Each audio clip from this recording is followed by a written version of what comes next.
ఏవండి? ఏమైంది నందు?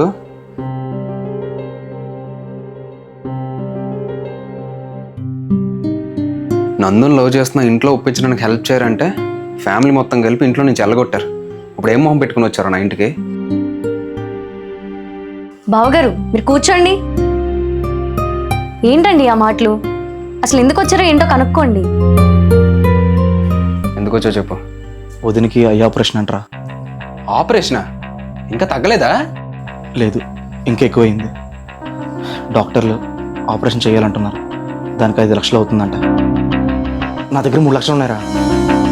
మిగతావి ఏమైనా నువ్వు సెట్ చేస్తావేమో. ఇప్పటికిప్పుడు 2 లక్షలు అంటే? ఏవండి ఒకసారి ఇలా రండి.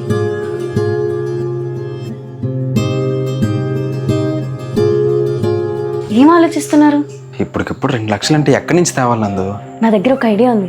మా తమ్ముడు వాడి సేవింగ్స్ నా దగ్గర ఉంచమని ఇచ్చాడు. అందులోంచి ఒక 2 లక్షలు మీ అన్నయ్యకి ఇచ్చేద్దాం. మీ తమ్ముడు డబ్బులు నేను వాడడం కరెక్ట్ కాదు నందు. వాడికి నేను ఏదో ఒకటి చెప్పుకుంటానండి. మీరు ఇంకేం ఆలోచించొద్దు, నేను చెప్పింది చేయండి.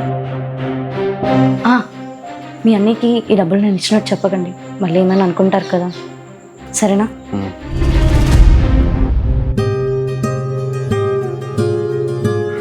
ఇదిగోరా నా సేవింగ్స్ డబ్బులు. వదిలిన త్వరగా ఆపరేషన్ చేయించే. నేను మొత్తం విన్నాను రా. ఎవరినైతే మన ఇంటి కోడలు వద్దన్నానో ఇప్పుడు ఆ కోడలు ఇచ్చిన డబ్బులతోనే నా వైఫ్ క్యూర్ అవబోతుంది. నేను క్షమించమ్మా. అయ్యో బావగారు, నేను వెళ్తాను రా. లవ్ మ్యారేజ్ చేసుకుని వచ్చిన కోడళ్ళకి ఇంట్లో ఎంత రెస్పెక్ట్ లేకపోయినా ఇలాంటి సిచ్యువేషన్స్ వచ్చేసరికి రిలేషన్షిప్పే ఇంపార్టెంట్ అనుకుని ముందుకు వచ్చేది మాత్రం వాళ్ళే.